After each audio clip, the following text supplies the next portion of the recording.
also want to extend a special thank you to our co-hosts, Beth Baptist Church, as well as Mount Zion Missionary Baptist Church, for partnering with us and hosting us today. I will be your moderator for today's program. And with that, let's give a warm welcome to our Mayor Shane Powell. We want you to ask the real questions. No question is a hard question. We are here and we hold a responsibility, and that is to uphold the standard of the City of Oakland. This next question is about our young people. I'm going to ask Chief Joshi to start. Young people I know are definitely have been at the center of my work, the center of Chief Brooklyn's work for many, many years, many decades. And we understand the importance of intervening early when they're showing red flags and they are showing the adults in their lives that they're struggling. Please give a warm welcome for our Chief of the Police Department, Glenn Mitchell. I've been here just over 3 months now, and I will tell you that the City of Oakland has a very good, very dedicated police department. Our Fire Chief. We want to recruit Oakland residents. We want to make sure that our fire department mirrors the community. And I also like to say how proud I am to be part of the mayor's public safety team. Our position is always, don't tell me what you don't have, tell me what you can do with what you got. And so I'm very proud of the team that I have, because that's the exact mantra and the approach that we're taking. We pick it up, turn it to me. And so someone said, well, you need more staff. I said, well, we need to go after what we're going to tear it down. First time that I spoke with Mayor Tao, as she mentioned earlier, she said, gosh, I don't want data as an excuse. In the last 4 months, we've paved 40 miles. So we've done in 4 months roughly 40% of what used to take a decade to do in Oakland, California.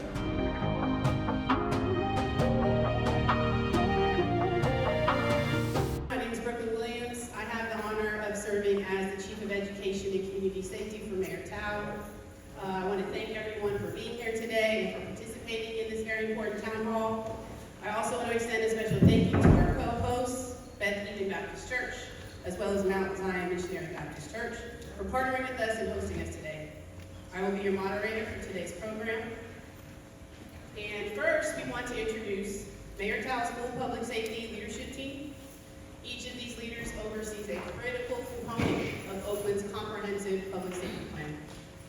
Tonight, you will get to hear from Mayor Shane Powell, the Department of Violence Prevention Chief, Dr. Holly Joshi, our Police Chief, Chief Lloyd Mitchell, our Fire Chief, Chief David Covington, our City Administrator, Mr. Justin Johnson, as well as his Assistant City Administrator, Harold Duffy, and our Oakland Department of Transportation Director, Josh Rowan. After these presentations by our leaders here that I have the honor of serving with every day, I will facilitate a question and answer session.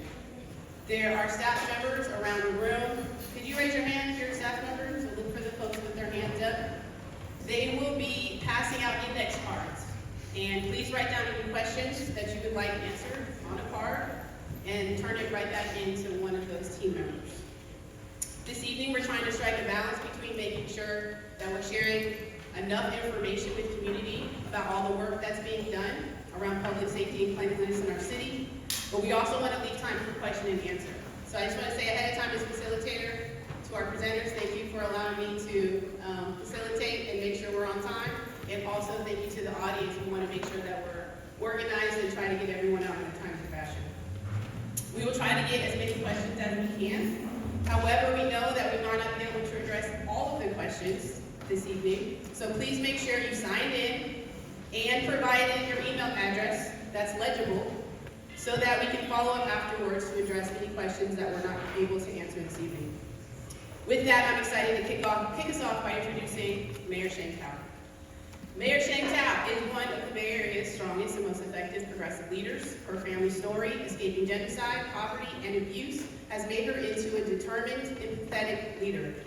Her commitment to racial justice, building affordable housing, advocating for low-wage workers, and protecting tenants can be seen in her many accomplishments as a city council member, and drives her to work to improve the lives of Oakland residents as Oakland's 51st mayor.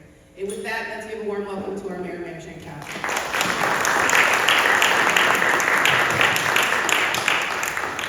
Testing, great.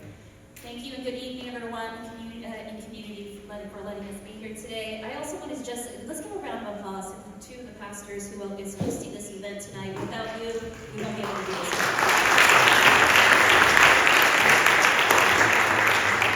So for today's discussion, it's going to be information that we're presenting. We want you to ask the real questions. No question is a hard question. We are here, we hold a responsibility, and that is to uphold the standard of the City of Oakland. And so if you have questions, I'm going to repeat again, please raise your hand so that Eden here can get you an index card and a pen so you can write down your question. If your question is not answered through the presentation, Brooklyn will then read it off and we will answer the question.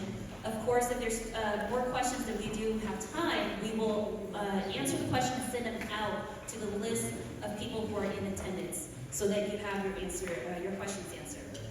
With that being said, I do want this to be a discussion between community and the city. I want this to be honest, I want it to be productive and solutions oriented, because I know that it's the community that is the closest to the problem who have the solutions, and that's truly what I believe. I hope that our conversations will also inspire us to help build a stronger Oakland through relationships by working together and to create a safer and cleaner and more prosperous Oakland. With that being said, partnership is key, so I do want to acknowledge that Councilmember Fife, your councilmember for this district, is in the house. Councilmember Fife, you want to say hi? The work that we do at City Hall can't happen if the council members and the mayor's office do not work closely together. And so I just want to appreciate you, Councilmember Fife, for continuing to fight for your constituencies. There's a lot of priorities throughout the whole city, but I can tell you that your council member fights day in and day out, really calling us upon us and saying, what are you doing for my community? And so we appreciate you for continuing to fight for your community and lifting up the priorities that are needed in District 3. With that being said, I'm going to get started with talking about public safety.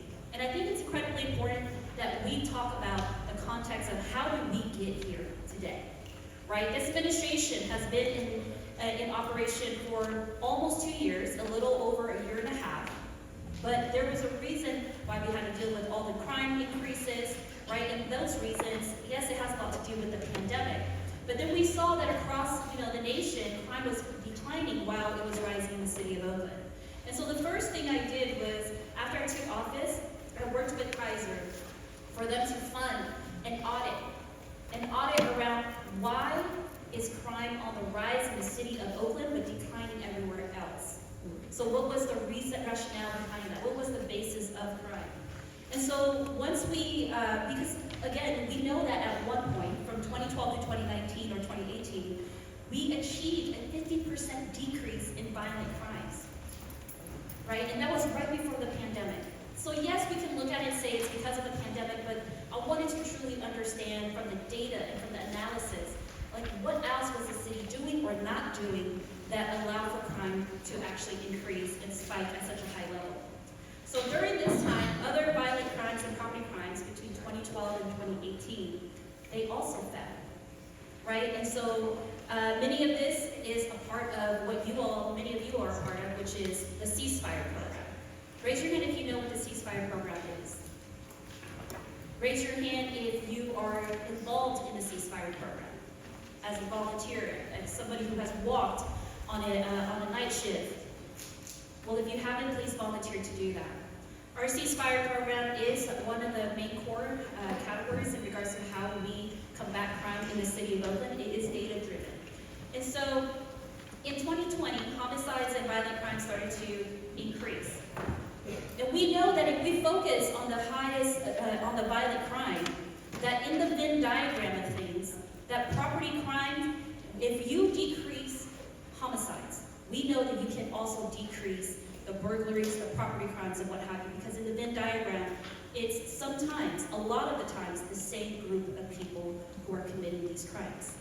And so that's how we saw that from 2012 to 2018, initiating the ceasefire strategy was actually working because we were going after those who were at highest risk, therefore also helping to decrease decrease our property crimes. The audit, which we received late December of last year, was that showed that the City of Oakland was no longer implementing the ceasefire strategy with fidelity. And that's how we can correlate between the crime that has increased and have been on the rise in 2022 and why it wasn't going back down. So what we saw was also that through this audit that many of our police officers were transferred from our ceasefire unit to form the violent crime suppression unit. This was more of a reactive model, whereas ceasefire is a more proactive model. Really getting in there to stop retaliation before it even happens. Really getting people off of the streets who could have a target on them, right? And be victims of retaliation. And so the Department of Violence Prevention also stopped focusing at that time on the highest risk individuals. These are just the 300 and 350 people. It's a small group of people in our community who are actually committing these violent crimes. And so what we saw was that the DVP, who's supposed to be focused on these highest risk individuals, that they lost that focus. And then finally, we saw that leadership and coordination, because our ceasefire program is just not the City of Oakland. Probation is at the table, the district attorney is at the table, community is at the table, messengers are at the table, that this needed to be improved in order for the whole strategy to actually even work. And so by January 2024, my administration resurrected the ceasefire strategy. We brought on board key people who have implemented the first version and were thought partners, strong thought partners in the first version of ceasefire. We tweaked it a little bit to be more effective. And that is why you see the leadership team that you have here. These are the professionals who have been doing the work, and this is why crime is being driven down. And they'll speak about that in a little bit. I'm just giving a full top overview.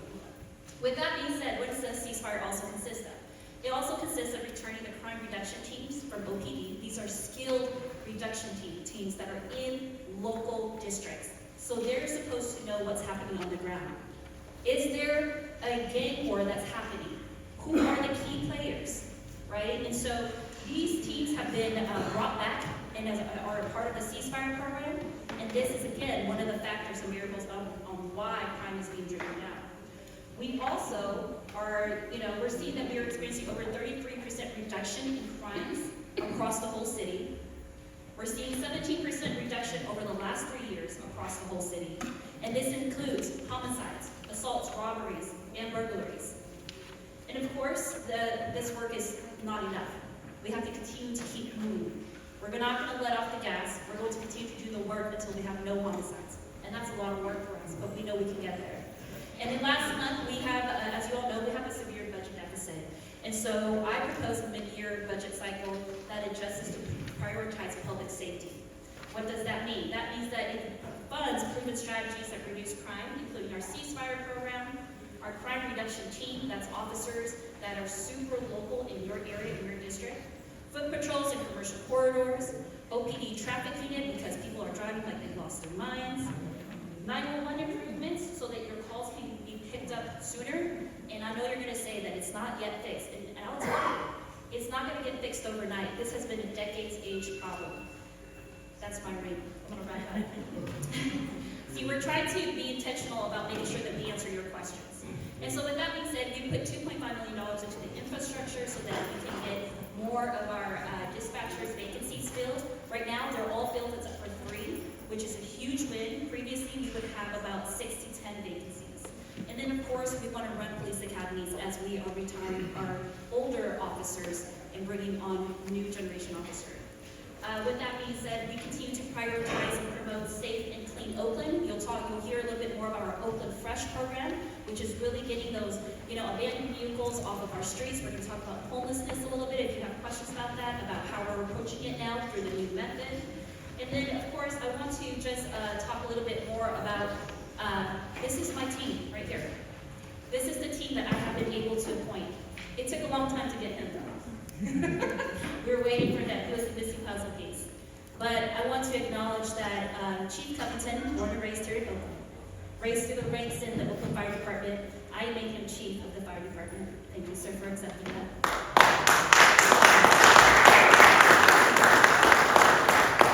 Chief Mitchell was actually born and raised in the ranks of from Lubbock, Texas, when he was chief there. And if you haven't met him, you gotta meet him. He's an amazing person, and you'll know right off the bat that he says what he means. And so let's give a round of applause to Chief Mitchell. Chief Joshi here, it took a little bit of convincing for her to come on board, but she said, if you are willing to implement and save lives in the city of Oakland, the city that I was raised in, then I will come and work for your administration. And so we're holding ourselves to that promise. Give a hand to Chief Joshi will talk a little bit about her, her work here in the city of Oakland. But just so you know, she used to work for OPD, led to do some human trafficking work, gender-based violence work, and now she's back as the chief of the Department of Violence Prevention. Here we have Justin Johnson. I picked him out when we hired him. We had a whole list of people that came through, but his answer was the best answer. I asked him, as a city administrator, I see a lot of the city administrators just sit in City Hall doing their work behind the walls, and no one knows who's actually in charge of the different departments. Will you go out to community? And he said, absolutely. That is my bread and butter. I love that work, and this is why this man is here today. Give a hand to your city administrator. And of course, Harold Duffy is the assistant city administrator, but previously was the director of public works. Justin will speak a little bit about his directors, but in the city of Oakland, I get to hire in partnership with the police commission, the police chief, but it's really Justin who hires, the different directors with my support. And so with that being said, I do want Justin to introduce Josh and Harold Duffy in a more succinct way when it comes to your turn. But Josh Rowland is our new director of Department of Transportation. And I will tell you this, the reason why, I'll just be very frank with you. I got sick and tired of the director of DOT saying we have to wait for data in order for us to put up any sort of mitigation. And, and that came from Ryan Russo, I believe was his name. Now, he's not with the city anymore, but we can't wait. We can't wait for people to get hurt and die before we do something. So we want to work with the community, and if you have issues, whether it's sideshows, deterrents, or whatever have you, we have a great person that is a director of Department of Transportation, Josh Rowan. He's proactive, and he will work with you to ensure that your community is safe. Thank you. Thank you, Mayor Todd. All right, next up we have Dr. Holly Joshi. I'm going to read a brief bio. Again, if you have questions, you can turn them in. Thank you for that. Dr. Holly Joshi has vast leadership experience and a track record of successfully implementing evidence-based violence prevention and intervention strategies. Prior to taking on leadership of the Department of Violence Prevention in December last year, she led nonprofit organizations focused on improving community health and safety and spent 14 years at the Oakland Police Department. While there, she held various roles, including the head of the Vice and Child Exploitation Unit and Chief of Staff. She was a member of the executive team that successfully implemented the ceasefire strategy in partnership with community leaders over 10 years ago. She is an Oakland native, widely recognized for her expertise in the intersections of gender-based violence and gun violence, and her deep collaborative relationships across the city. Please give a warm welcome to Dr. Holly Joshi. Thank you, Oakland. It's so great to be here with you this evening. Thank you for coming out. I know it's Friday night. You can be anywhere, but you're here with us, which speaks deeply to your investment in this city. So thank you. I'm also deeply invested with you and really appreciate your ongoing partnership. So as Mayor Tao briefly spoke about, the Department of Violence Prevention represents the city's investment in violence prevention, and we are committed to working with those at the center of violence. I can't stress enough the importance of a thoughtful, holistic approach to violence prevention. And the DVP is one of the newest city departments. We've only been around for 5 years, and were created in response to the city government's growing understanding of the importance of a holistic approach to violence prevention and intervention. We were developed with the best practices in the field in mind, and the Department of Violence Prevention is not just the brainchild or the idea of the City of Oakland. It really is a field that we're representing. I recently had the opportunity to go to the White House and to meet with VP Harris's new Office of Gun Violence Prevention, and she invited 50 directors from departments and offices of violence prevention across the country. So when people think about the Department of Violence Prevention in Oakland, I really want you to think about it and understand that we are part of a growing field of community violence intervention work that is researched, that is best practices, and that the White House Office of Violence Prevention has recently invested $200 million into local jurisdictions. We've recently applied for that grant money. Keep your fingers crossed for us.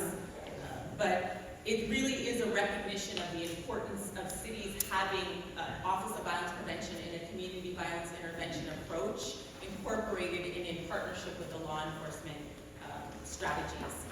So our main goals are to reduce homicides and shootings, to reduce gender-based violence, including commercial sexual exploitation that we all see on International Boulevard, and to reduce levels of trauma associated with violence. And so, as the mayor discussed, the ceasefire lifeline strategy, the re-implementation of focused deterrence in the city that just began in January, is really the bread and butter of our direct service work at the Department of Violence Prevention. It's evidence-based, it's data-driven, it's a cross-sector collaboration, and it centers those at the center of violence. Again, we're talking about a group of about 350 people each year that are driving violent crime in the city. And so that is our task at the Department of Violence Prevention, which is to create a safer community by centering those at the center of violence and offering those folks off-ramps to their ongoing engagement in violence. Now, Chief Mitchell, of course, will talk about the enforcement aspect of the strategy. So I don't want you all to leave here believing that there's no enforcement part of the strategy. OPD does the enforcement for the folks that are driving violence that they have probable cause on, and for the people that are close to the violence that OPD cannot make cases on or arrest, we offer them services and supports and off-ramps to the cycles that they feel like they're caught up in. We understand that violence is rooted in survival instincts and that we want to work with people to change their behaviors.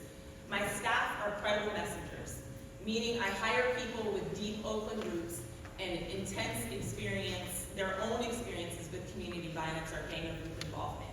That in the field of community violence intervention is known as a best practice because you're utilizing credible messengers who are living and breathing examples for people that find themselves caught up in cycles of violence, that there are other choices and there's an off-ramp. When we go out into the community to intervene in violence and to support folks, we are dispersing and deploying credible messengers, both in terms of our violence interrupters, who go out and focus on proactive conflict mediation. So they use their deep relationships in community, and I mean, some of my violence interrupters have been in Oakland for 40, 50 years, and like I said, were previously involved in community violence. They understand the streets, they have deep trust of community members, and they try and get ahead of conflict and do conflict mediations. They also relentlessly pursue individuals who've been identified as being at the center of violence. And the reason we relentlessly pursue them is because we understand that if we aren't relentlessly pursuing them, either their enemies are relentlessly pursuing them, or my partner here is relentlessly pursuing them and they're going to end up in prison. And so once we identify and locate those individuals, we're getting them on an intensive case management model. It's not your everyday case management. My case managers are also credible messengers with lived experience, and they work directly with people daily. So we're talking about daily contacts with folks that are at the center of violence, and it can involve anything from relocating people out of Oakland who do not feel that they can break free from violence without relocating out of the city, or getting people involved in life coaching, getting people involved in job training, job placement, etc. I think I'm running out of time, so I'm just going to wrap up by saying that we deeply believe in the models. We've seen the models work. Again, from 2012 to 2019, the City of Oakland was successfully implementing a focused deterrence model that involved the police department and community-based violence interventionists, and that is how we got to the above 40% reductions in shootings and homicides from 2012 to 2019. So re-implementing this model just started in January. I took the job in December. We got the report from the California Partnerships for Safe Communities that told us what we needed to do to re-implement the model with fidelity. And since January, I've been retraining my staff, redeploying my staff to implement this model. And so I understand that crime is not going down fast enough. I understand that you are not feeling safe enough. And we are working extremely diligently to re-implement the things that we know that work in the City of Oakland. Thank you.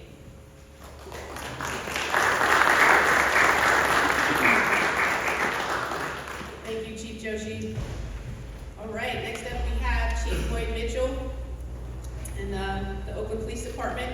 Chief Floyd Mitchell began his career as a patrol officer with the Kansas City, Missouri Police Department. After 25 years of impeccable service with Kansas City, he accepted the police chief position for the City of Temple, Texas. In 2019, Mitchell was appointed as the 23rd Police Chief for the City of Lubbock, Texas, where he served until September of 2023. Chief Mitchell is a veteran of the United States Air Force. He has earned both his BSA and MBA degree in Business Administration from Baker University and is a graduate of the Certified Public Manager Program administered by Texas State University. He is a graduate of the 236th Federal Bureau of Investigations National Academy in Quantico, Virginia, and the Police Executive Research Forum's Senior Management Institute for Policing at Boston College. Please give a warm welcome for our Chief of the Police Department, Floyd Mitchell.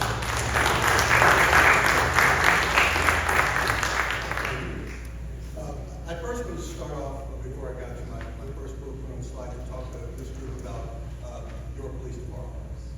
I've been here just over 3 months now, and I will tell you that the City of Oakland has a very good, very dedicated police department. The men and women in your police department work hard to make this city safe. They work their shift, they work mandatory hours, they volunteer for special assignments, because we all know we don't have enough officers out there on the streets. But they're giving their all.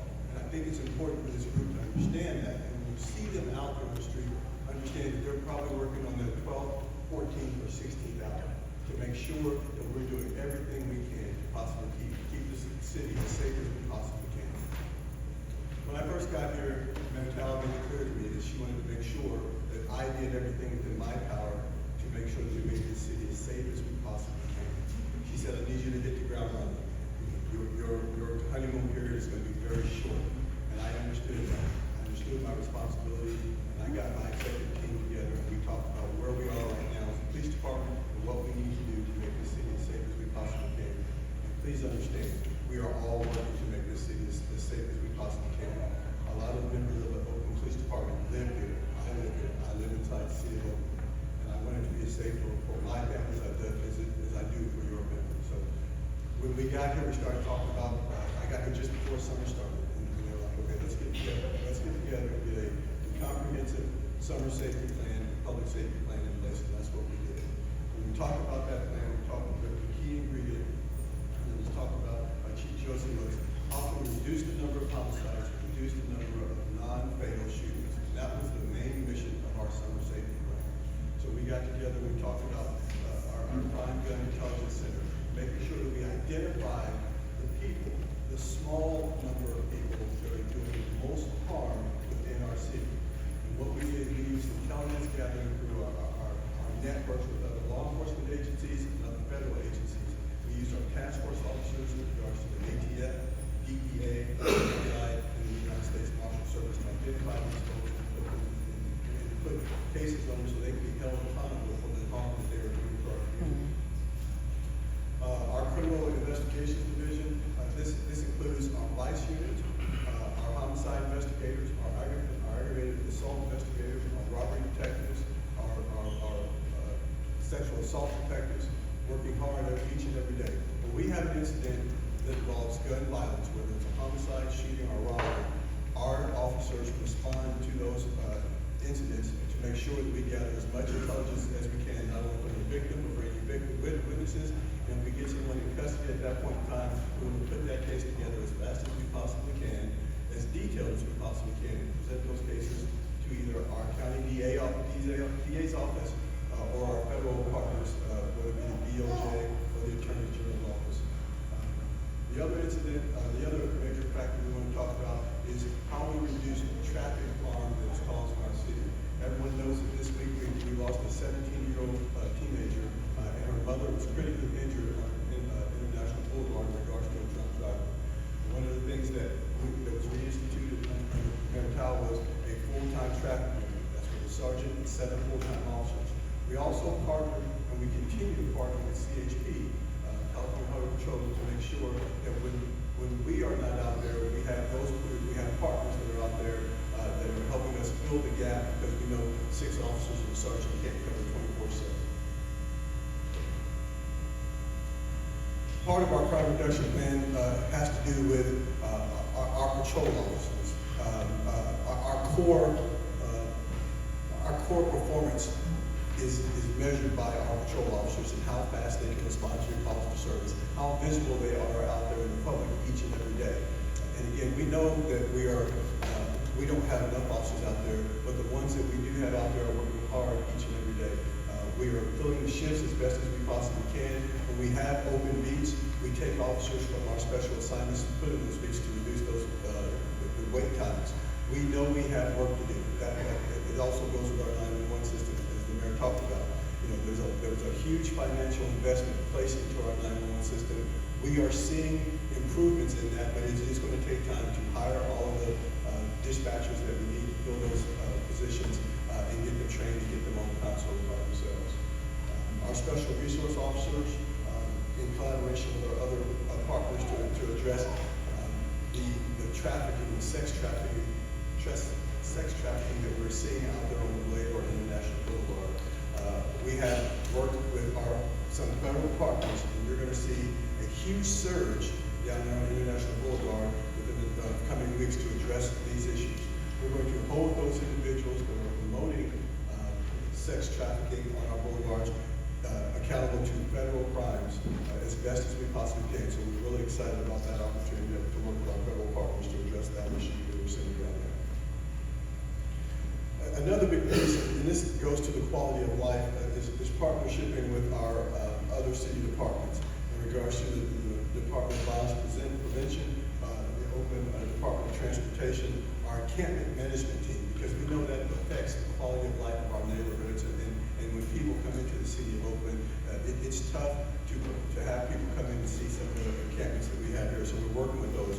We're working with the fire department on these issues from our lane and working with our other city partners. So we're excited about that. We're going to continue to partnership with our prosecutor. We would love to have the strongest prosecutor presenting the strongest cases that she can on all the criminals that are conducting harm, that are causing harm in our city. But we know she has to pick and choose which cases that she can prosecute to the fullest extent. But we're going to continue to work with her. We're going to continue to work with our state prosecutors, our attorney general, and our federal prosecutors when the crimes rise to that level. The other piece that I wanted to talk about is our use of technology. Right now, we know that we have 98 flock cameras or new cameras that have been installed of the 290 that are going to be fully installed throughout the City of Oakland. These camera systems are not fully operational yet. There's some training that has to be done, but we're going to start that training next week, and we hope by the end of October all of those cameras are fully operational, which will help us in our pursuit of gathering intelligence to address these crimes that are happening within our neighborhoods. We also have 19 drone operators, and they also help us from a technology standpoint. We deploy these drones when we have armed and barricaded suspects, and we're trying to identify intelligence operations in regards to various activities. So we do have 19 drones, and it's part of our overall technology plan. And the last piece here is the community support, making sure that we're having opportunities like this for you to engage with the police department and other public safety entities of the city, and making sure that we coordinate with our business improvement districts, our faith leaders, and our nonprofits to make sure that we're all working together to reduce crime throughout the City of Oakland. Just please understand that I am dedicated to making Oakland as safe as I possibly can, and the officers of the Oakland Police Department are also out there working hard for you as well. I know we haven't seen the reductions that we would like to see. As Mayor Tallis talked about, we have seen reductions. When you look at our violent crime, when you look at our murders, aggravated assaults, sexual assaults, or rapes and robberies, we are down 15%. If you put that burglary, ma'am, I see you shake your head, we are down. I'm not gonna give you bad information. I have no need to give anyone bad information. When you look at our Part 1 violent crime, where there's a person that is a victim, murders, aggravated assaults, robberies, and sexual assaults, we are down 15%. I can stand by those numbers. We are having some challenges with our property crimes, because our property crimes, you can file those property crime reports online. And because of our staffing issues, we haven't caught up with all those. But they are down almost 30%. So we are seeing a reduction in there. So whether you want to believe me or not, shake your head, I'm telling you, you are seeing a reduction. I know that it doesn't give much solace to folks when you become a victim. I have been a victim of a property crime, so I understand what it means to be victimized. But we are seeing reductions in crime. Sorry. All right, thank you, Chief.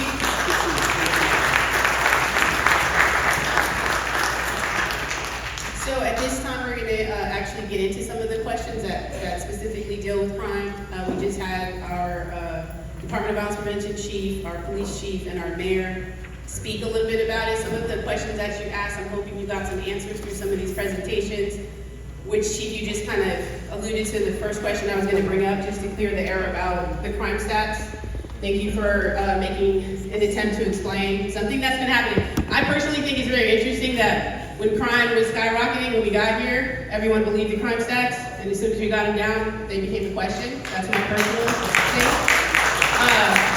However, I thank you, Chief, for explaining that the crimes that happen to people are reported by people and are taken by people, and so those are accurate because it's a human-to-human interaction.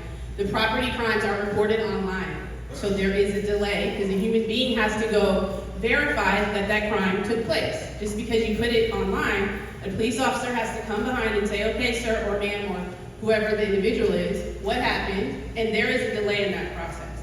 That is what, but the delay, at this point, we are almost 9 months into the year, all right? So there's been some delays, but obviously the trends remain, even 9 months into the year. So I'm gonna pass that one up because I feel like we already answered that. The next one, Chief, you had talked about how we know we need more officers.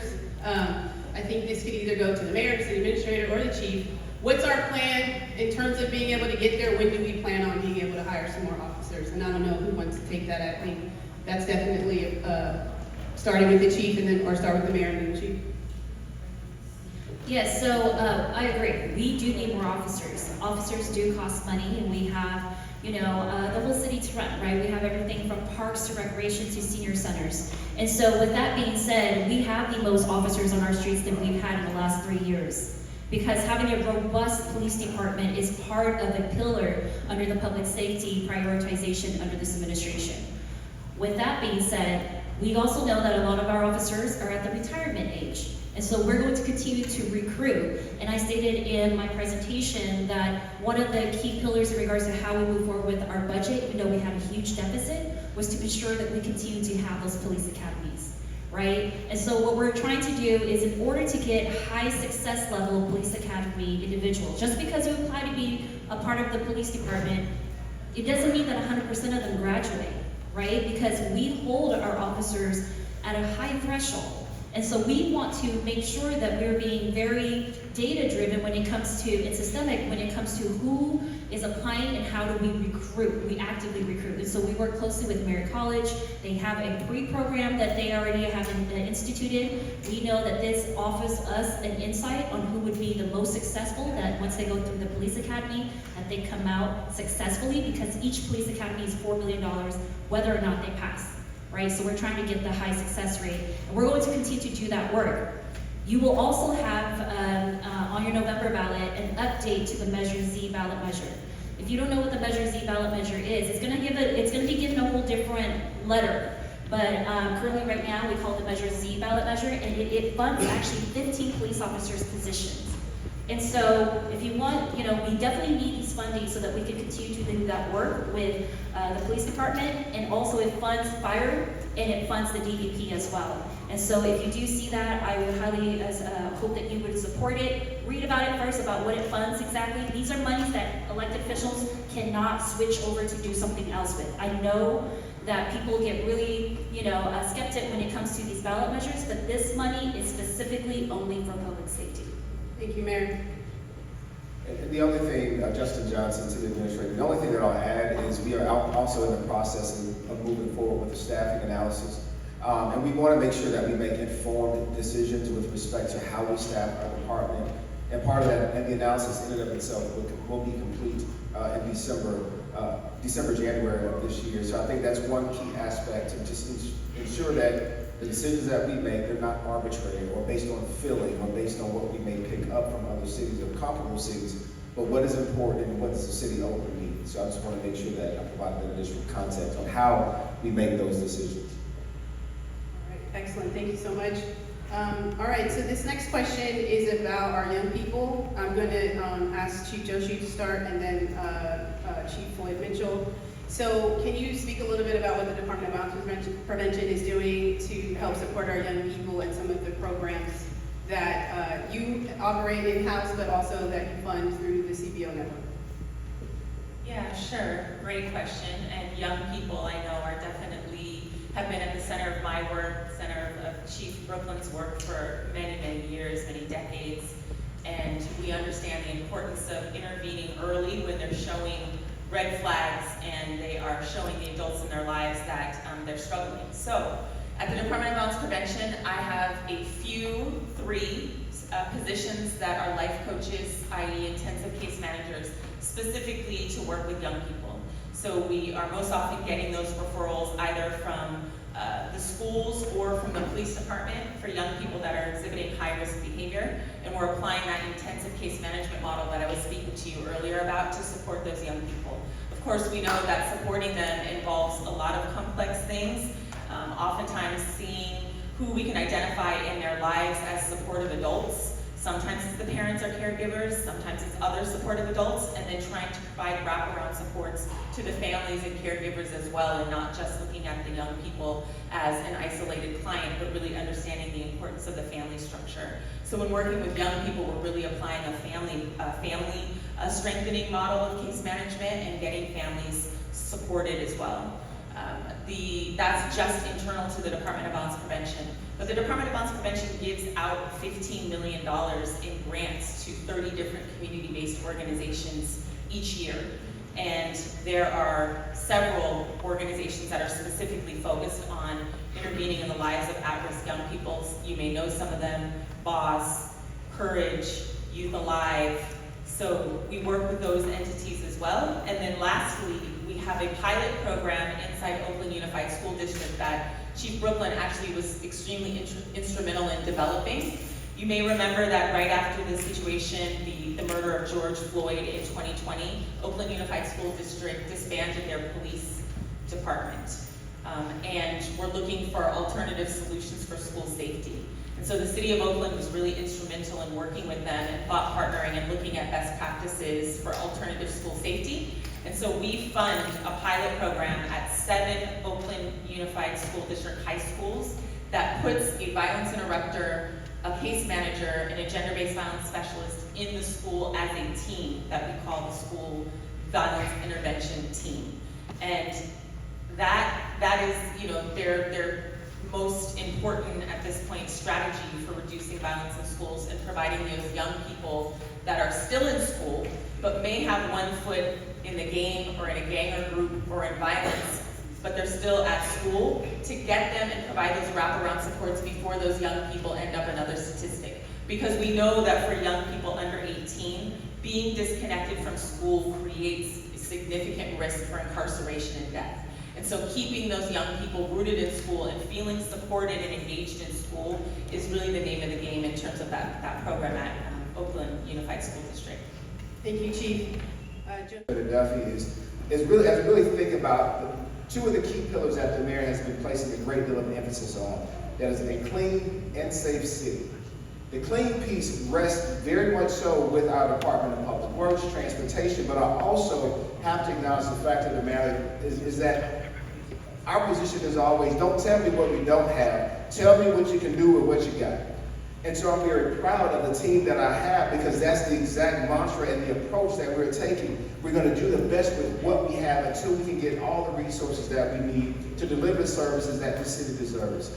And in doing so, but it also takes a great deal of partnership. I saw our leader from Beautification Council, he was here, but also Councilmember Fife, and the work that she does every single week, and her community partners to help try to clean and address many of the quality of life issues that we see in this city. So with that said, I will stop now. I will turn the microphone over to Assistant City Administrator Duffy, and he can walk through his presentation, and certainly we'll certainly be prepared to answer as many questions as possible. Thank you, Administrator Johnson. I do want to say one of the things that surprised me initially when I was invited to be in the panel is this. You have to really understand the connection in what the mayor is doing. In order to understand that there's a problem and understand how to fix the problem, her goal of a clean and safe city is very important, because if you don't know, how I finish, maybe I'll pull it all together for you. There is a direct connection. I work very closely with Chief Covington, Chief Mitchell, in terms of homelessness and illegal dumping in the city of Oakland. So just to note that we have 60 men and women that answer over 30,000 calls of service for illegal dumping throughout the city. We have over 1,400 encampments throughout the city of Oakland. We have covered 20,000 tons of material, illegal dumping material, every year. That's about 33, 35 pounds of trash that each one of us is carrying mentally throughout the city of Oakland. And what happens, those men and women, majority of them live here in Oakland, we pick it up, somebody puts it down. We pick it up, somebody puts it down. And so someone said, well, you need more staff. I said, no, we need to go after the people who are putting the material down. Every resident in the city of Oakland, be it an apartment complex or a household, they have trash service. That's a mandatory requirement. If you don't pay it, we sign you up for service and you pay extra for that service. Now, 1 in 6 businesses in the city of Oakland does not have trash service. Now, where is that trash going? We're seeing it every day on our streets. So it's very important that we move from just simply trying to have the residents responsible, making sure that everybody is responsible. And so Mr. Johnson said to me, Harold, I want you to come over, and I want you to do 2 things. One is this. I want to create an organization where, before I came on board, so housing, homelessness was in one section, DOT was in another section, public was in another section. So all of those bodies make up a very important part of us being able to address our unhousing, our issues in dumping. By putting me in the center of that, now I can control the resources, make sure that we go where we need to go. And so I've been here for about 3 months now. I have a pretty good understanding of what our issues are. I'm working very closely with the mayor, very closely with various departments, and there is a direct connection between crime, encampments, and illegal dumping. Let me tell you how. So what we normally do is, when we go out and enforce an encampment, we provide free trash service to keep that encampment clean. Well, people who don't have trash service go along and they dump in those encampments. And they also take advantage of the unhoused by creating chop shops and crime within those areas, which is a direct impact to you.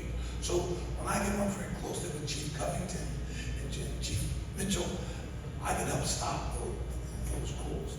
So jumping back to my presentation, we respond to 26 to 30,000 calls for service every year. We do have, not only do we collect illegal dumping on a reactive basis. How many people here are familiar with Ultimate One? Seek and fix. You call it in, we report it. We do that, but we also are going to be ramping up our proactive service. Where we don't need a call to go out to a hot spot to pick up that material. We'll get better at doing that over the next year or so.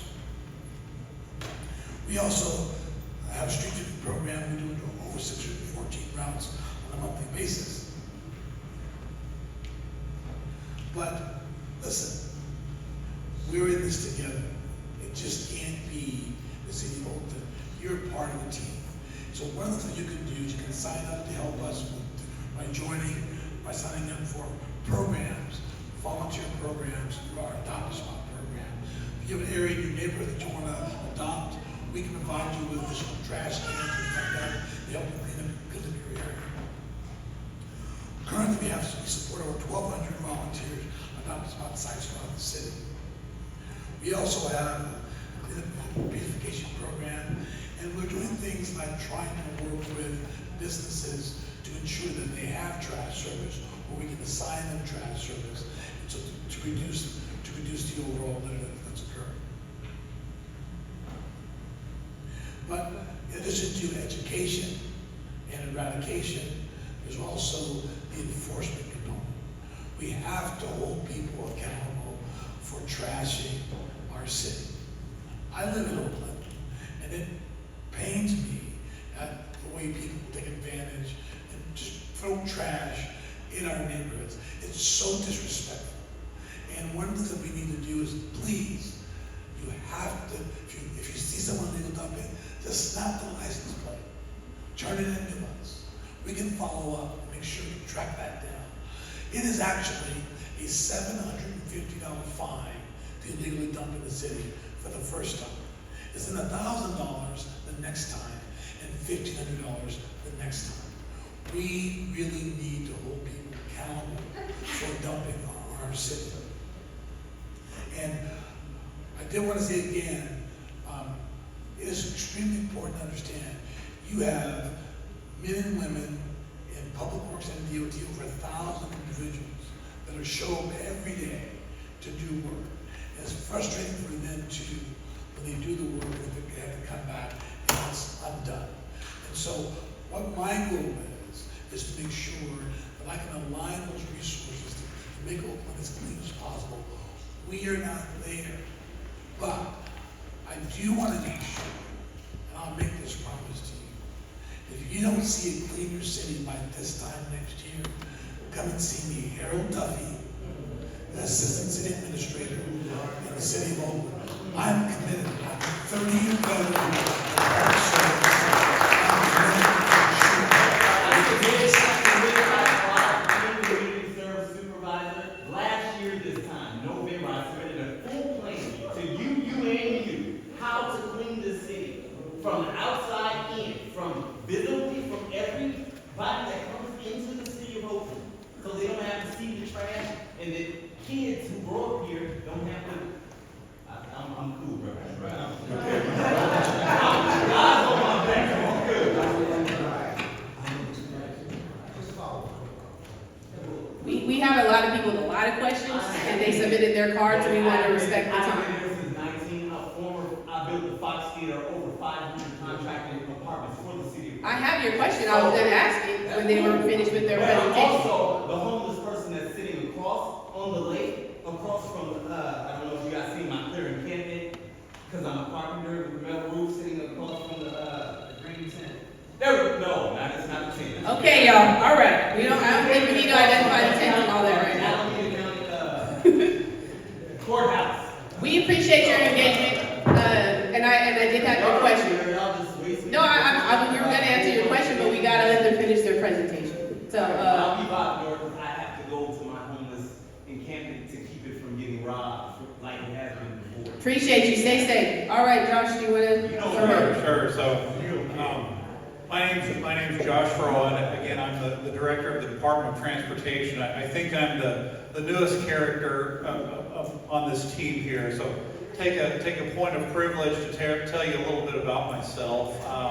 I was Atlanta's Department of Transportation Commissioner. I'm a civil engineer, so my father was an engineer, my mother was an artist, and so if you see me out on the street, I enjoy getting out on our project sites. My first job was actually cleaning out sewers for the 1996 Summer Olympics in Atlanta, and so with an engineer father and an artist mother, I'm a creative nerd. So that's a good way to sum me up. And so I want to talk about some of the challenges we face as the Oakland Department of Transportation, and I want to talk about some of the work that we do. And so from the perspective of the department, there's very traditional DOT work that we do. We maintain the right-of-way, we maintain the streets, the sidewalks, and we believe that you should be safe no matter what mode of transportation you choose. Should you be driving, should you be walking, should you be on a bicycle? And this first slide is actually very difficult for me to keep updated, and I'm going to tell you why. I've shown some stats from 2018 to the present. I'm not going to read those to you, but I want you to jump down to 2008 to 2018. There's a 10-year window where it shows 100 miles paved and 81,000 potholes repaired. Those are pretty big numbers. In the last 4 months, we've paved 40 miles. So we've done in 4 months roughly 40% of what used to take a decade to do in Oakland, California. The work that's being done by DOT. So when you see the folks at Oakland DOT out working on the streets, you know, I would say honk the horn and give them a thumbs up. Sometimes we confuse the thumb with a different finger. So just, you know, really celebrate the work they do. The second bullet point, if you see the 81,000 potholes that were fixed in that 10-year period, we did 53,000 last year. I will say as an engineer, that breaks my heart because it tells me we have a lot of work to do. That's still a lot of damage that has to be repaired. And so the team is performing very well. We still have a lot of work to do, I would say, roughly speaking. To update this slide, we've probably paved about 30% of Oakland streets. So, you know, that's an ongoing thing. That's very traditional for a DOT. It's work that is going quite well. So if we jump over to the next slide, this is an area that we're actually referring now to as Oakland DOT Public Health and Safety. This is a much like the discussion about macro. This is a new area for us. The parking enforcement, the abandoned vehicle enforcement, and I would even put in here that I didn't, when I made this slide, the sideshows. I'm sure most of you are mildly annoyed by them, as most everybody in the city is. And you know, the first time that I spoke with Mayor Tao, as she mentioned earlier, she said, you know, gosh, I don't want data as an excuse. And she also said, I don't want you to hide behind your textbooks to not find solutions. And that was a very poignant point because as an engineer, much of this we've never done before. I didn't go through an engineering curriculum to learn how to prevent a car with 700 horsepower and 600 foot-pounds of torque to do rotational donuts in an intersection. We assume that when you put a yellow stripe on the ground and a signal up, the people are going to obey it. We never envisioned a world of this reckless disobedience in the right-of-way. And so we're actually working on some ideas that we think will disrupt this behavior. More to come on that, but if you were to look at the inbox in my email, it's sideshow, abandoned vehicle, abandoned vehicle, abandoned vehicle. So we hear you loud and clear. The challenge is it just continues to just spread throughout the city. We're going to be very methodical with this. These are new ideas. We're actually already testing some of these in the city. You may not know about it. They seem to be effective. And so we're going to continue to implement these solutions. And our goal is to be more annoying to them than they are to us. I just absolutely despise the behavior, And much like my good friend ACA Duffy, we're committed to push this out. And so give us a year, give us 2 years, let's make progress together. What I haven't asked tonight, when we do things to attempt to interfere with these types of behaviors, we don't have staff to monitor the effectiveness. We're going to be asking you, can you keep an eye on this stuff for us and give us some feedback? So partnership with the community is very important. And so our team is really retooling itself to be engaging more, to be very transparent, to be present in the community. And so that's what you can expect from us going forward, is to be more present. And so I would like to just wrap up with a friendly jab at my colleague, Chief Covington. Nobody wants to run into a burning building. We have nicer calculators. Send your kids to us.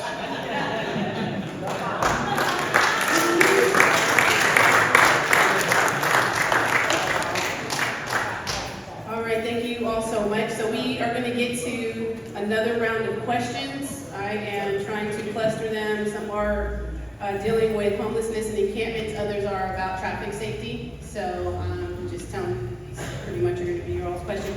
There are some that overlap with Chief Mitchell around crime. So I'll do my best to get it. Just know that if your specific question isn't answered, it's because someone else asked something similar, and I'm trying to get to as many topics as possible.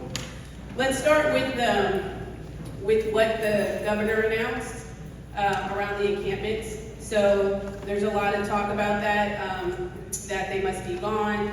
This person has some concerns about aggressive actions being taken. I'm assuming they've seen them in other cities.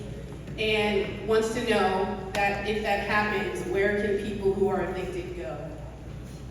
I'll take that question. So the governor has issued an executive order around removing encampments on state properties. And so that's on state property. So what that means is that when Caltrans or other folks from the state come and remove their encampments, where do you think they're going to go? Onto city streets. And so this is really frustrating. It's like whack-a-mole. This is why we continue to build affordable, deeply affordable housing in the city of Oakland, but we can't do it on our own. And that's the frustration. We see that other cities are pushing their unhoused. Like you'll know that, so this part right here is that the point in time count is to go out to see how many unhoused people live on our streets. And then media announced, and the point in time count announced that, okay, Oakland had an increase. Why is that? Well, I'll tell you why.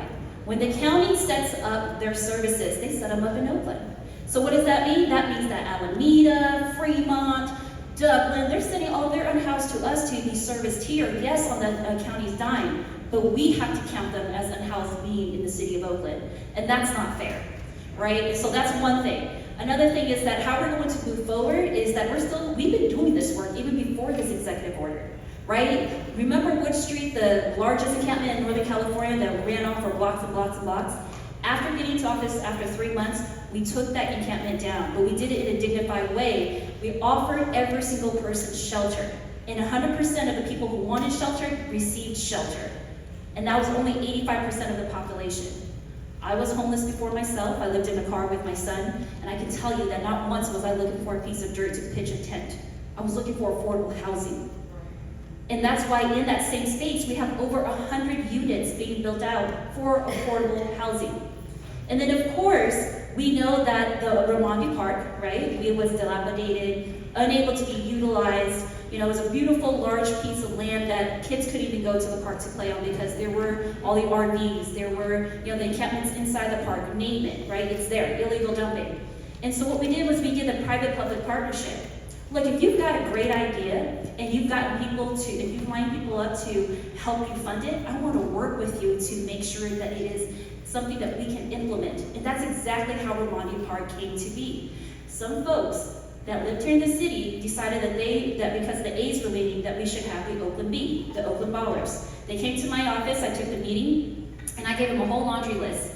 I'm like, if you're really serious, then show me who the investors are, show me your pathway to success. Show me all of the legwork first, and then the city can come into play. I didn't think they were going to come back, but they did. A few months later, they came back and they lined everything up. I met with their investors. Okay, this is legitimate. And so then it was the city's turn to step up. And so we did. And I wanted to challenge the city leadership to say, how quickly can you move on something like this? Because the aides keep saying that nothing can happen in Oakland, no development can happen. And we got it done. We paved the streets, we made it safe. The paving of the streets, we moved that up, so that was under our dime. But everything else, the renovation of the park and everything, was lined up by the investor in the private-public partnership, and this is why the Oakland Ballers and Pioneer League is now playing in West Oakland. We worked, yes, I think that was a good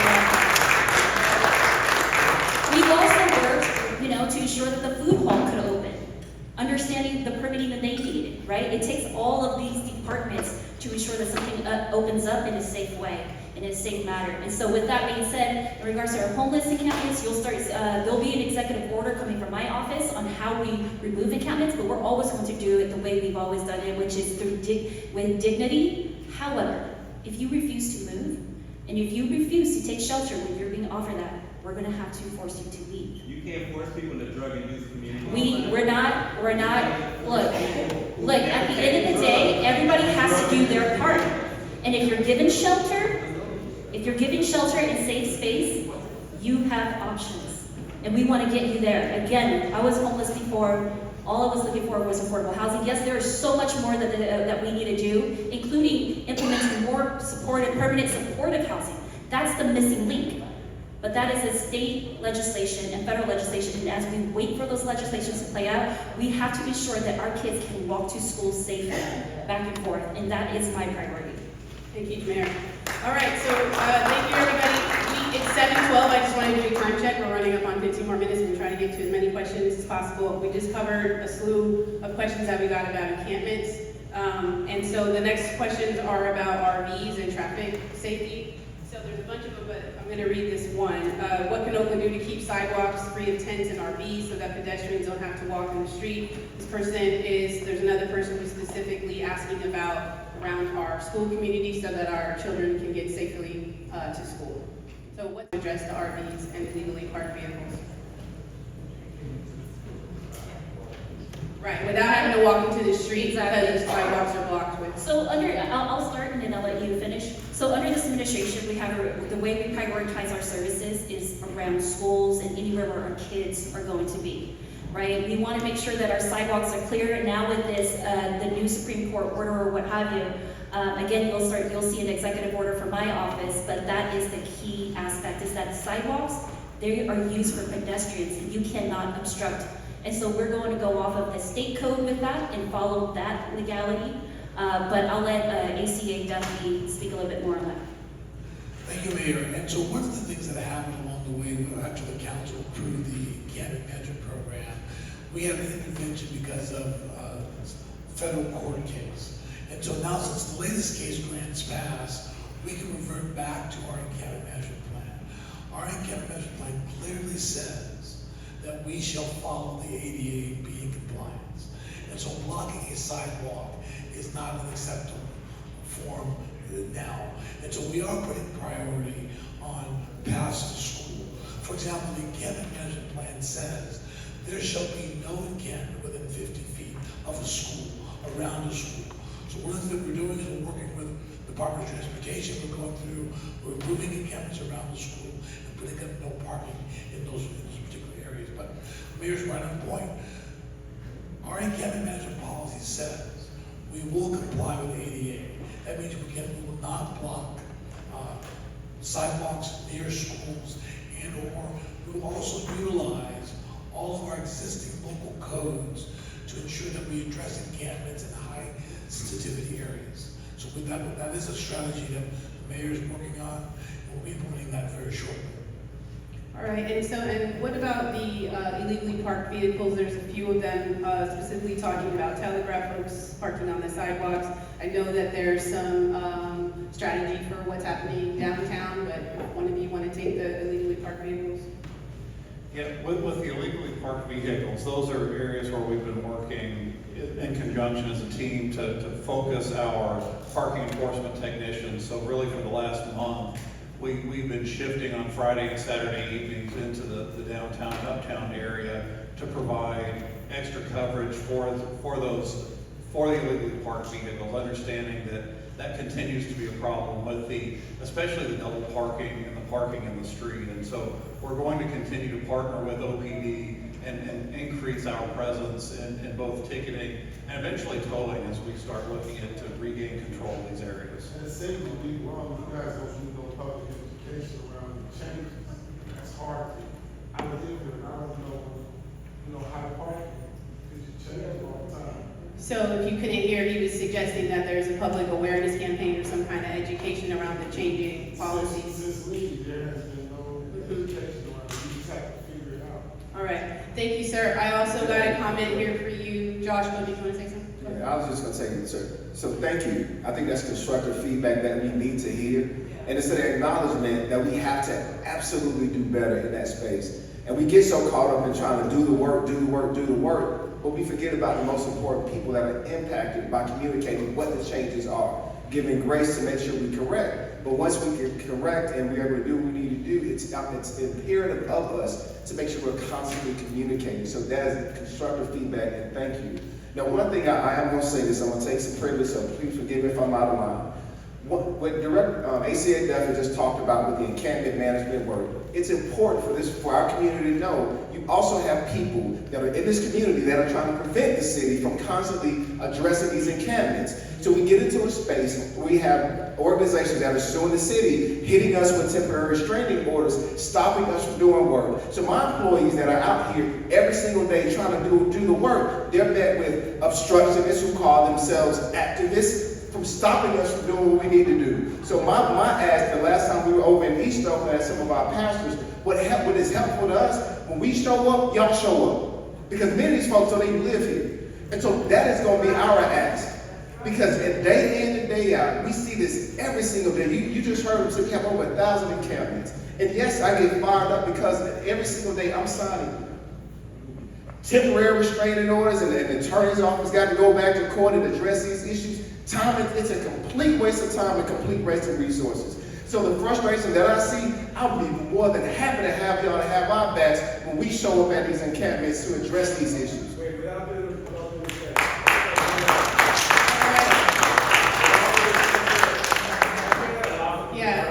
Sir, can you put a card up? Because I got 50 million cards in front of you, so we got to get. Ask us to show up when they show up. And I just wanted to say, with all due respect, I hear that a lot from the departments in the city, that we should show up and back you guys up. We don't get paid to do those things.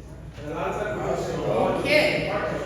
Well, we're going to get into this section. We actually have people who want to volunteer and who want to roll up their sleeves and get involved. So I'm going to get to some of that right here. I'm just saying, like, I can't enforce anything on a whole. Sure. That's not my job, and I can't go up to another person and tell them that. And a lot of times, there's issues with police, there's issues with downtown, there's issues all over the city where we're police, the departments have taken a step back, and we are expected to show up and try to enforce things that we can't enforce. We don't have the resources to do that. Yeah, I think what Administrator Jensen was describing has actually happened before, where community does help and communicate with some of the folks that they might have relationships with in those encampments.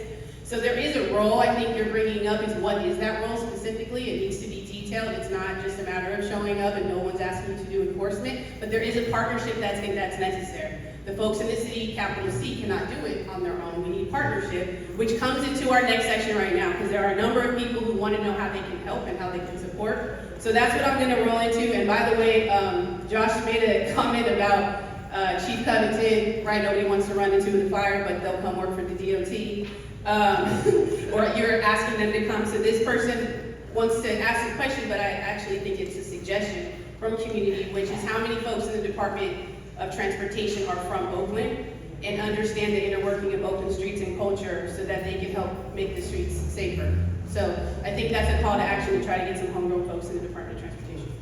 That's a great question, and I don't have the specific answer, but it's actually a pretty significant number. I would say if we started with our Edgewater facility, with our maintenance crews, these are folks who I spend a lot of time with who tell me we are born and bred in Oakland. We are happy to be in Oakland. We are proud Oaklanders.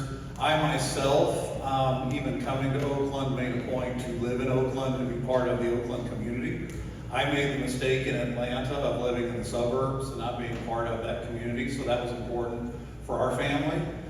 it's a challenge with many of our planners and engineers. We're in a tough, competitive market for those skill sets. Some of those folks don't live in Oakland.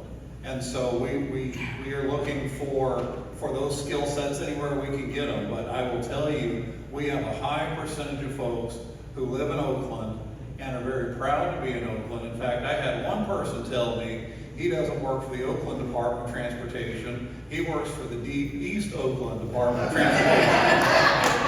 All right, thank you. Okay, Director, I have one more for you. There were a few different questions about cameras. This one, I feel, kind of summarizes is what's going on with some cameras being taken down and others being put up, and what is the status of the cameras going up in our city? Okay, so when it comes to cameras, there's really only one thing we're doing with cameras, and we need to make a real important distinction, because if we face plant on cameras, I don't want you to look at Chief Mitchell. We are part of a pilot with the state of California to do speed enforcement cameras. It's a DOT-led thing. We're going to have 18 cameras installed. It's totally new. It's never been done before. There are a lot of interesting requirements and interesting conditions that the state has put on this. Would be happy to come give a community presentation it's very detailed, it's very complex, but it is a DOT thing. It's coming down the pipeline, but just know it's speed enforcement, and that's really the only camera work that we're doing. There's oftentimes a lot of confusion about, oh look, there is a camera on the traffic signal. That is simply a detection camera that triggers the signal to cycle. That's all it does. It serves the same purpose as the loop that you see cut into the pavement. So that's all that one does. So when you're talking DOT cameras, the only real camera work we're doing is the pilot with the speed cameras. And The high beams on The high beams do absolutely nothing. Honking your Feels like it horn works. does absolutely nothing. Yes, you are correct, sir. All right, I know the mayor wants to talk a little about the flock cameras. Yeah, so that is not to be mistaken for the over 290 cameras that Oakland is receiving. 480 cameras in total in the East Bay region. So every single off-ramp and on-ramp will have a camera that is a flock camera. The flock camera is a high-tech camera where you can actually do some real-time crime fighting. And so these cameras are, again, 290 of them are going around the City of Oakland, and they will be hopefully, what, in another week or so, or two? Fully operational at the end of October. And so what this means is that other cities have these flock cameras. And so let's say if somebody were to, let's say, rob you, and they were in a white Honda Civic, you're like, it's a white Honda Civic, obviously it's stolen plates or what have you, or no plates, but they have a fender bender on their left fender. We can pull up all of those Honda Civics, and then look at all the white ones, and then really hone in on like which one could be the suspect, and then we can help apprehend that suspect. It's safer for our officers, and it's safer for the community. We also have worked with Flock on a contract with the Privacy Commission. So if we're not utilizing that data, that footage within a month for criminal purposes to charge somebody, then we're going to delete that completely off of our database. This is the very beginning steps of us working towards a region-wide real-time crime center here in the City of Oakland. This is also going to help with illegal dumping. Right now we do have some illegal dumping cameras, but how's it going to help if we go back and review the cameras after it's happened, right? And so if we can see it happening in real time, we can do that work to carefully and safely apprehend the suspects. More so than that, another technology piece that we're working on is working with the FAA for the larger drones, where it doesn't need to be in sight, but we don't have enough police officers. We all acknowledge that, we all know that. They cost money, and so in this budget crisis, we have to leverage technology. These drones can fly up and then get to the scene immediately, start the recording, and that feeds back to OPD so that we know, even if we can't get there as fast as the crime is happening, we can still track where the criminals or the suspects are headed so that we can apprehend if that is needed. Okay, thank you so much, Mayor. So we have time. I'm going to do one more. If you wrote a very specific question directed at one of these hardworking folks here, just know that I'm going to pass that along. If you Please sign in with your email address, because if there are questions that we weren't able to get to, I feel like we did the themes, but we will be able to follow up and provide detailed answers to everyone who registered with an email that we can read, so please make sure it's legible.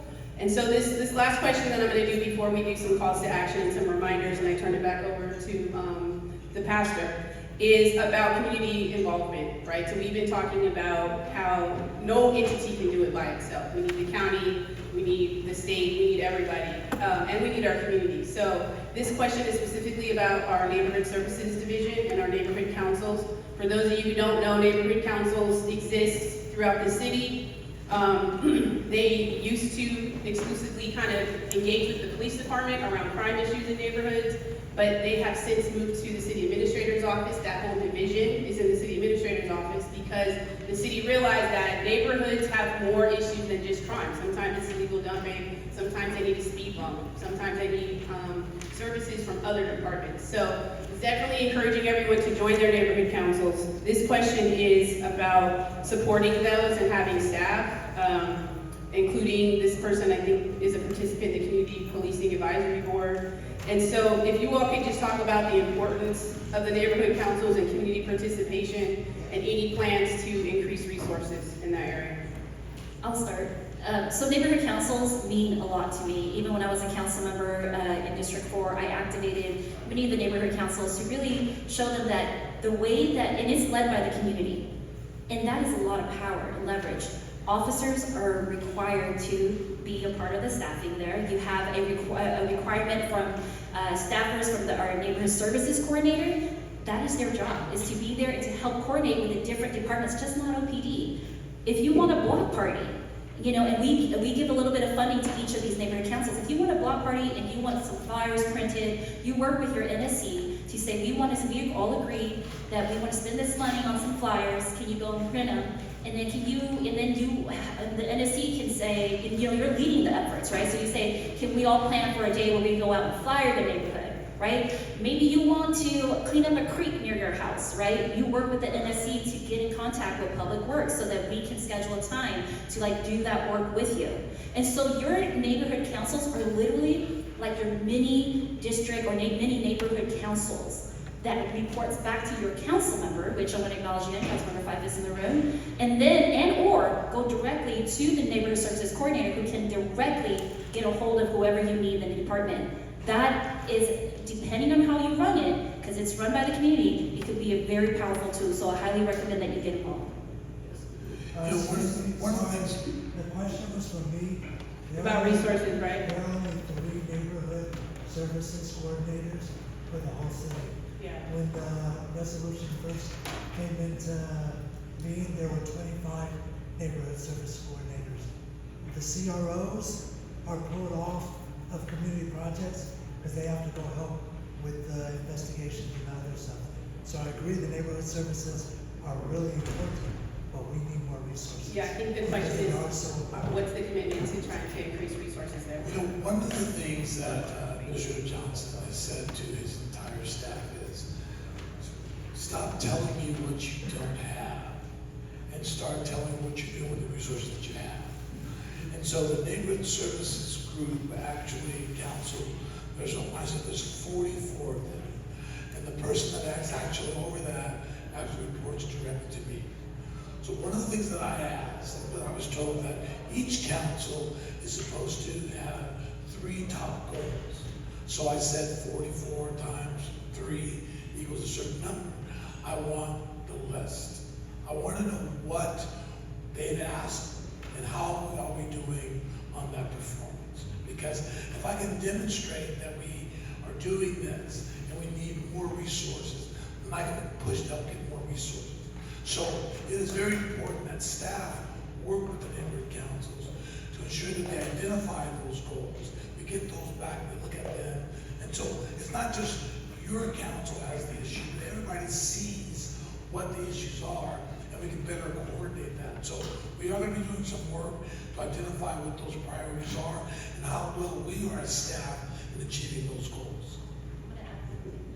I know that, a lot of this is like, okay, we need resources. And so for far too long, the whole time I've been at City Hall, if you all didn't know, I was an intern at City Hall, and then I became a staffer, and then a policy person, chief of staff, council member, and now mayor. So over a decade at City Hall.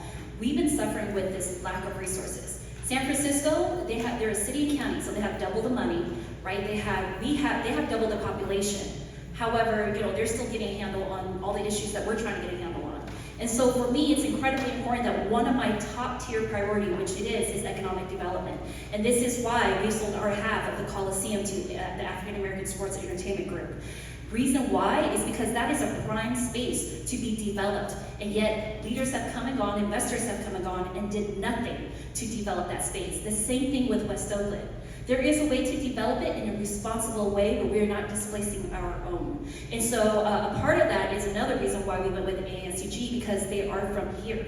They are the first African American investment group, working with Loop Capital, an African American investment group in Chicago, who are going to invest not only in the City of Oakland, but really take the community input to ensure that we are building and developing the Coliseum in East Oakland for our community. This is the driving force behind the economic piece of it. We need to create new monies instead of continuously just going after our property owners to tax them over and over and over.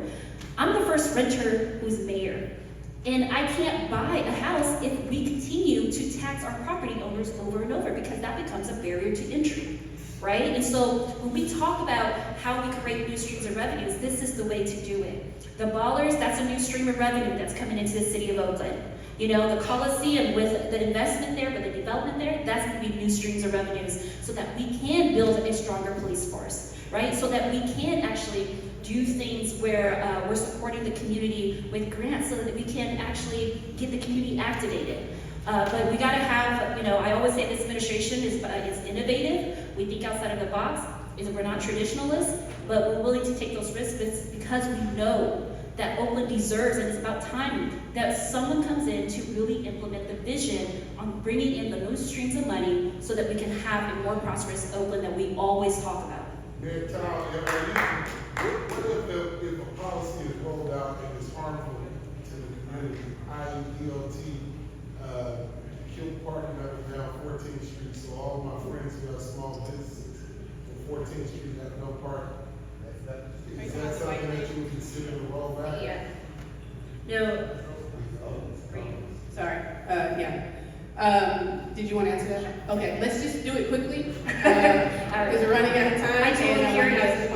I I completely hear you, because I know my good friend Jeffrey Pete. He has his hall there, and it's not okay that we don't have any parking spaces for folks. And so that is something I'm talking about actively with my team, because I am a pro bicyclist person, but at the end of the day, it's like people are driving in, and how do we support our businesses, especially in that corridor? I mean, we're seeing that it's our historically black businesses that are currently being displaced. And so I'm working with Jeffrey and our team here to really figure out what are some of the solutions and how do we actually add back parking in a way where it's conducive to activating downtown, because they both go hand in hand. If you don't have the activation, you don't have the safety. Right? You don't have the dollars for the activation because no one's spending their money. The city, we're not getting the tax funding, and then the business can't stay alive. So that is something we're working through. I would invite you to join us in trying to figure out some of those solutions. I just add that Director Rowland just said if you want to share your business. I was saying if you want to afterwards share the business that you're concerned about with our Director of Education, we can have a conversation. Jeffrey has like 8 businesses. Oh, yeah. Okay. Yeah, we're very familiar. Thank you, Mr.